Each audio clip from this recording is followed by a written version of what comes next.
Good morning, everybody. This is Swift Sword Rush. I will be playing through Bloodborne. This was actually originally meant to be a stream on Christmas morning, and unfortunately the stream didn't work out, and then I still played and recorded and somehow ended up accidentally erasing the footage for all of that, and I played through basically the whole game, 100% of the game. Before, so I say that, I mean all of the main game bosses. I defeated all of them, and so unfortunately, since I don't have that footage, I'm gonna have to kind of redo some of that, which means that I probably will be skipping some of the original opening stuff, unfortunately. So we won't see that, but we will. We haven't beaten any bosses, it doesn't look like, from when I saved last. So we're just going to go ahead and jump kind of right into it. I will go back to the beginning so we can see what the kind of first room stuff looks like, but otherwise we're not going to do much more than that. So originally, actually, you start in this room up here, so we can't actually get in there anymore. It's locked. We can talk to the person in here, but we don't really care too much what she has to say or what she's going to do, because we're gonna bother her at the very end of the game, essentially, but we're not going to bother her now. So when you first start, you actually come in here and find a werewolf that I've already killed. As you can tell, he's dead. He's not there anymore. He would be eating this corpse. And if you can if you don't defeat him, then you just kind of keep running on. But otherwise, you die and go into the place that we first started, which was the Hunter's Dream. So I'm not going to necessarily talk too much about all of the things in the game, all of the stuff that is available necessarily. We may touch on some of the lore here and there, but we're not going to go too in-depth in much else. And the reason being that we're just trying to get through the game and kind of show all of the main game bosses and sort of the different areas. So we're going to try to, main game bosses and also the DLC. So this is where the first lantern would actually be if you died. Or, I mean, if you managed to kill that first werewolf, you could come up here and get to the Hunter's Dream this way.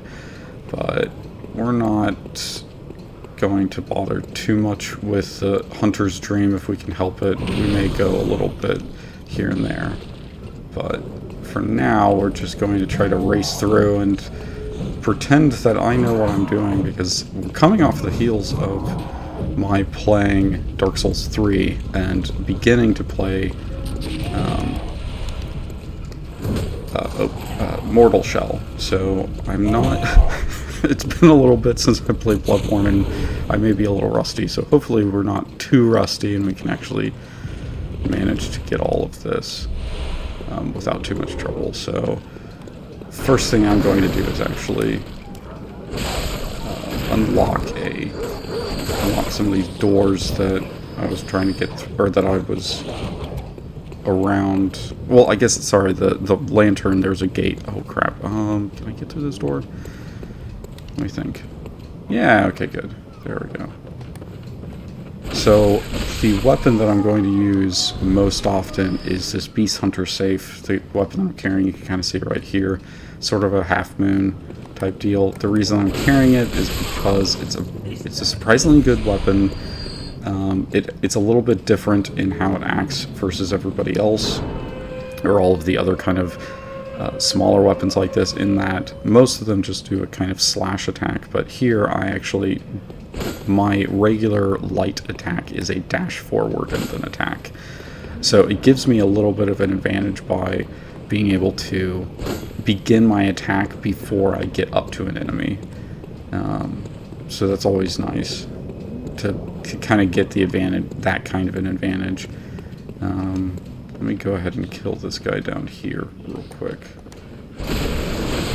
Get his stuff. Some more bullets and this pungent cocktails will be helpful later on.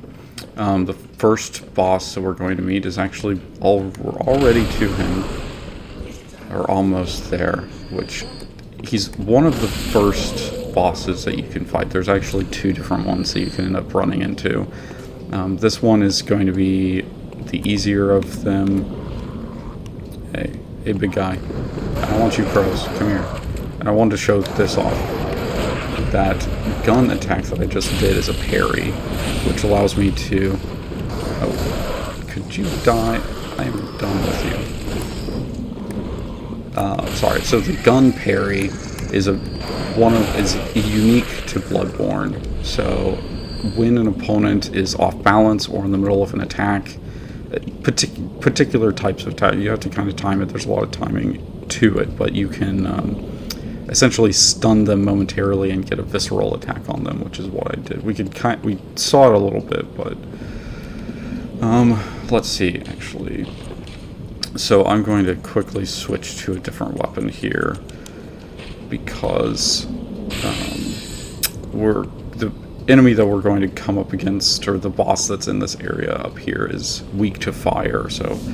And that's mainly because he's a beast, so a lot of the enemies in the game are separated into the different weaknesses that they have, and beasts are really weak to fire, and then there's kin that are weak to electricity and arcane, and then great ones which are weak to arcane as well. Well, they can kind of be generally weak, a little weaker to multiple different elements, but I think primarily they're just weak to arcane. Which is arcane is just the magic of this game. So you also saw me kind of each weapon, which I really like in this game, is that each weapon has 2 different forms essentially. So this one is affectionately known as a pizza cutter. Its serrated edge there at the end is really good against beasts as well. That serrated multiplier only is on some weapons, so I added fire elementals stuff to this weapon to make it easier to fight beast stuff. So we're going to go ahead and just, you can see the boss is going to pop over the edge over here. The other thing is that we're in New Game Plus like 6 or something, so we can actually get hurt if we're not careful. Yeah, see?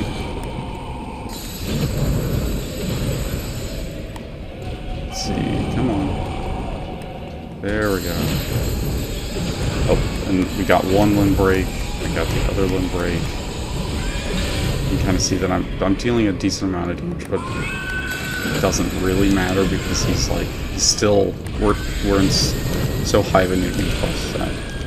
Oh wow, see? So 2 hits and I died. I better be a little bit more careful about this now. Especially because I have a ton of echoes, which is the kind of Dark Souls equivalent for gaining levels and such.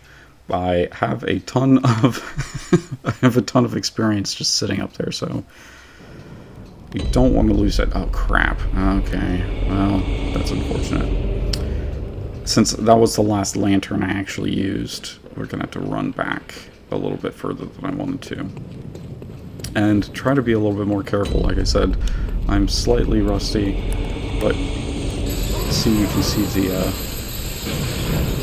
fire that's added to the weapon damage. The Beast Hunter safe is not serrated, and it's kind of just regular damage, so that's why. Let me go and do this real quick, just so that we teleport back here next time instead of the other place, the other lantern. Yeah, so that's why I'm not using the Beast Hunter safe, is because it's not going to be quite as good in this case. So here we go, we're going to just re-teleport back in. This boss, I don't know that it necessarily has too much lore in terms of, like, we don't really know who it is, like who transformed into that beast. So it's kind of like unknown. We do know, I think, that with the other stuff in the game, we know sort of what they were probably supposed to be, but we don't know anything other than that. I'm just going to run by these guys real quick. Sorry about that. I'm going to be running by a lot of enemies in the game, generally speaking. Okay, so let me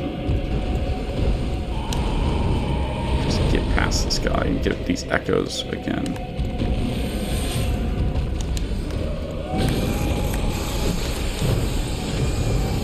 Come on.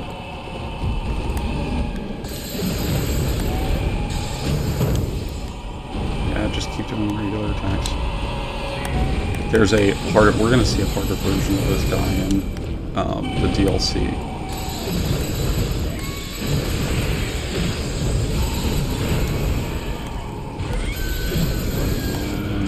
I'm trying to wait. I don't want to go too heavy on him if I can so easily tell him. Oh, there we go. That's good. Ha ha ha ha. We're getting it. We're slowly getting there. Go ahead. Do your swinging attacks. I dodged. I got you.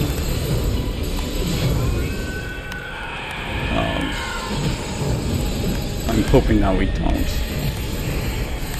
have too much trouble on the DLC, knowing that we're... Oh crap, okay. Come on. Don't do that, don't do that. Don't hit me.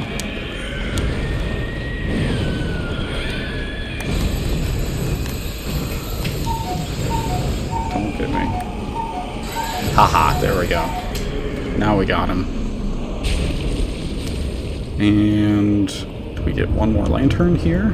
So now that we've done that, we're gonna run just kind of straight to the other boss, which has a lot of lore to it. So sorry, this guy was most likely a higher member of the church, which is why he's so much bigger than a lot of the other enemies, or the other kind of werewolf guys. See, there's a couple of werewolves over there.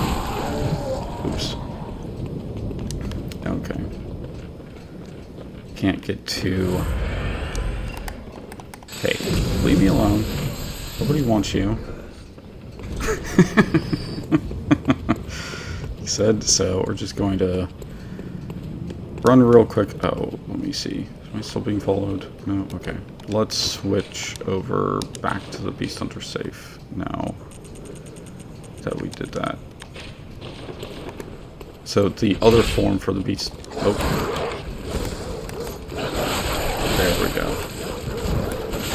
Sorry, getting attacked by dogs, which is pretty much iconic for Dark Souls series. Okay, so the other form of the Beast Hunter safe is this kind of extended version, which there are some like that, but you can kind of see the difference with the attack here. It's just kind of a swinging motion versus the transformed mode. I have that run and dash kind of attack. Trying to get rid of these dogs so I don't get attacked again. Okie dokie.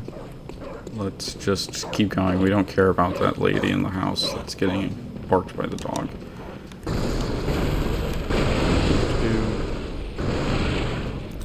And the other, let me think. No, I guess it's the spear that you can get in the game without... You can beat this game without going to the Hunter's Dream at all. Okay, we just wanted to talk to her for a second. Maybe to see about doing her part of the story a little bit. And maybe... Okay, missed that. Missed that jump. There is a jump that you can make there that sort of negates a lot of the damage, but I guess we don't really care too much, so let's go ahead and do this. Kind of cut down on some of the time a little bit. Some of this stuff is, like, some of the things that I'm doing is stuff that I've learned from watching speedrunners and no-hit runs, so that's where I've learned a lot of my tricks that I have. They're not really my tricks, they're other people's tricks that I've gleaned so that I can play a little bit better, get a little bit better at playing this game. And we're going to go ahead and activate that elevator for later. Just in case we die, because I may actually end up dying here. Not right here, but...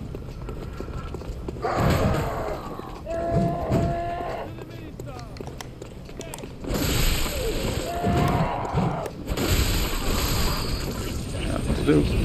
another one of the few traps in Bloodborne, actually, in the main game anyway.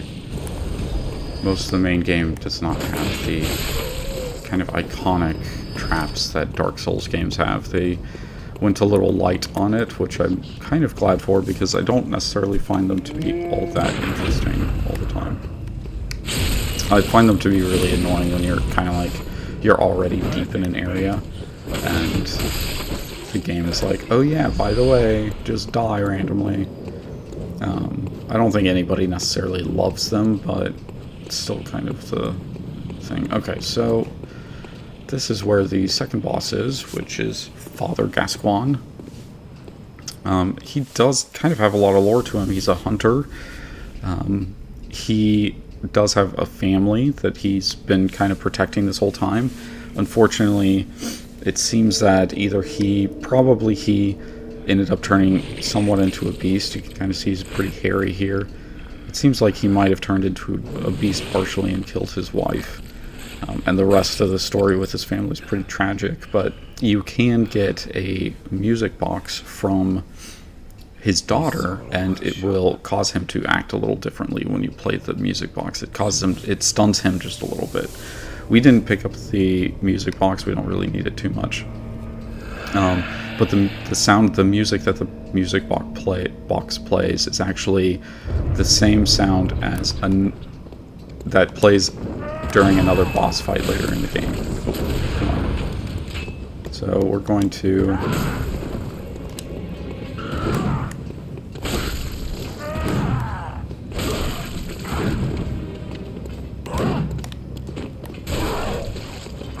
Oh, get away from me.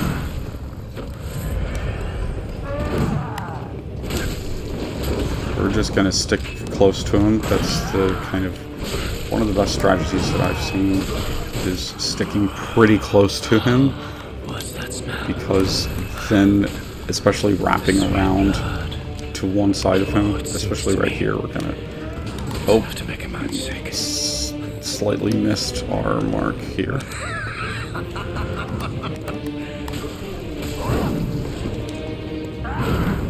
Come on. Just slapped him down to the ground.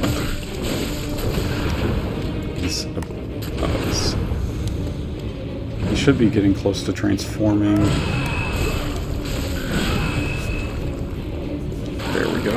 And we're going to do the same thing here. We're just going to let him... Oh, nope.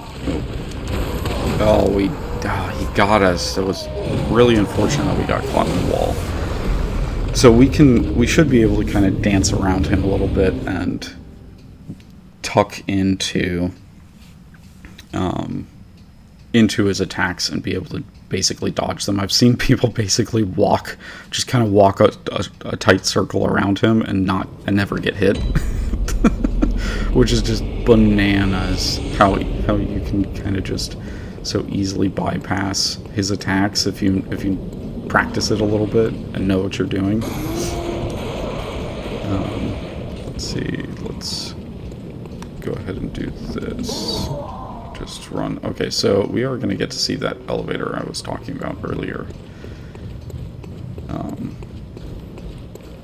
Because it's right around here, actually. Kind of cuts down our time just a little bit. We don't have to face anything, so these shortcuts are all over the place when it comes to Bloodborne and Dark Souls games in general. We're going to go ahead and reactivate the elevator. This is another trick. You can kind of run outside of elevators or over the elevators to activate them and go back up, so that if we die again, we can,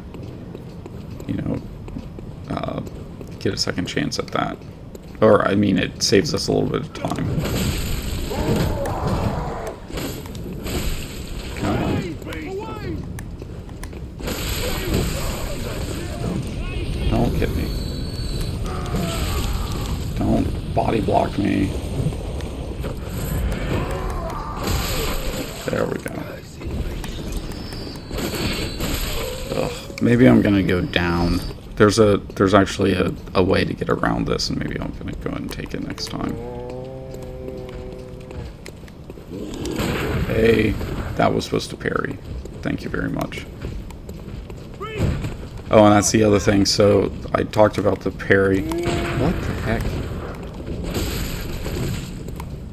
Come on. You can parry some bosses, mainly the humanoid ones. The big ones you can't parry, but they make up for that by having the limb break stuff. So we could parry both of the forms.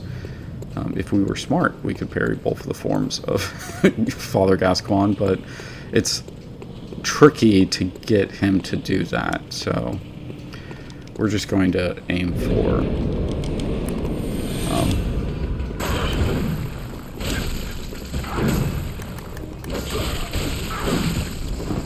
just kind of doing our same song and dance again. Come on, let me get up. Let me heal. Be a little bit more careful about how I do this.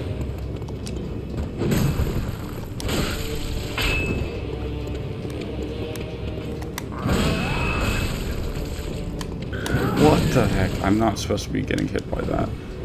I'm not sure exactly what is allowing the game to do that, or why the game is allowing it. Let's see, come on.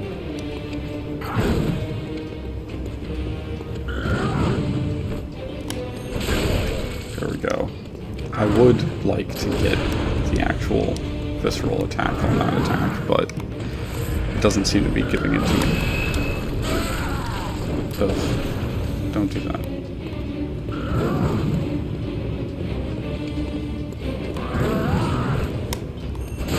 That's okay. He is really using his gun this time.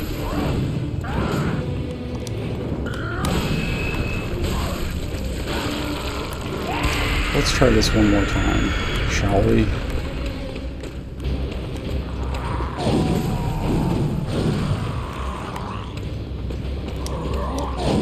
Oh, don't touch me. Don't do the touching.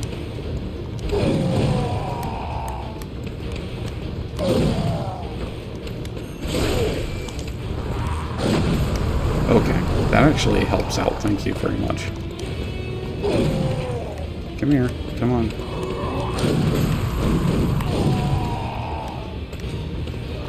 Oh, nope.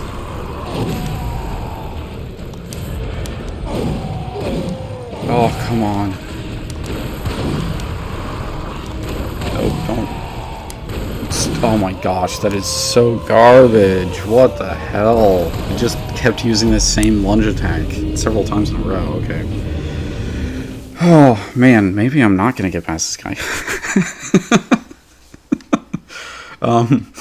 So the lady that we talked to just a little bit ago, I just kind of ran up to, went through the dialogue real fast. That is the Crow Hunter, let me think. Or I should say, she's a hunter, but she's known as Eileen the Crow. So she is a hunter that hunts other hunters. We are a hunter. She hunts the hunters that have turned into beasts. So she would actually be the one who would take out Father Gascoigne if we weren't the ones to do it. And later on, I went ahead and talked to her because we can end up fighting Father Gascoigne's partner, Henrik the Hunter. So maybe we will take a second to try to fight Henrik as well. It kind of depends on how much time it takes to do different things and whether I don't want to. Henrik isn't actually a boss or anything, but completing the storyline is always kind of fun. So let's run by this enormous pig here. So either you do the stuff upstairs or you try to get around / fight this pig. So we're just going to avoid it, and this saves us a little bit of trouble and time. It was probably smarter of me to go ahead and do it, but I kind of wanted to show off that trap, just because, like I said, there's so few of them in Bloodborne that it's kind of fun to see them when they are there. There's especially so few rolling ball stuff. So the balls that are try to roll and crush you is definitely a Dark Souls thing, and come on, do some, yeah, run towards me. I'm trying to get over here.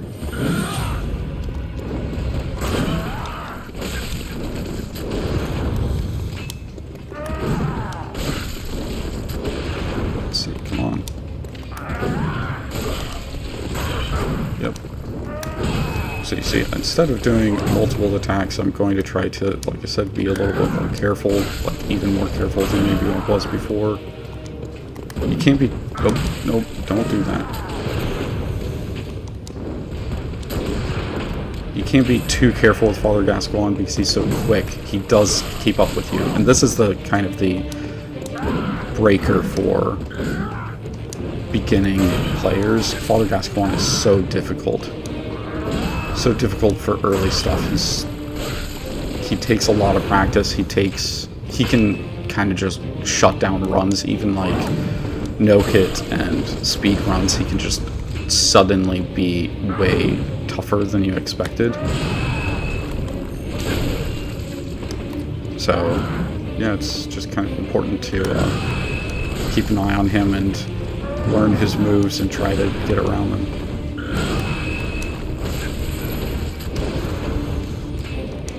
Oh.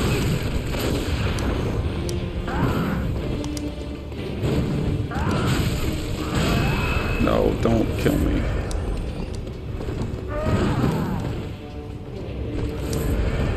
Don't do that jab attack. That jab attack really sucks. It's one of the few moves that I just can't seem to get right because it's quicker than all of his other stuff. What are you doing? There we go. So let's...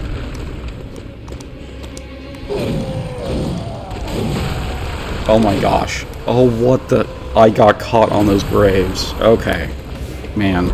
I don't want to go for too much longer just because of video length. So let's go ahead and cut it here, and in the next video I will absolutely beat Father Gascoigne. Thank you all for watching, and I hope you enjoy the series overall, and you know, we'll get through it together.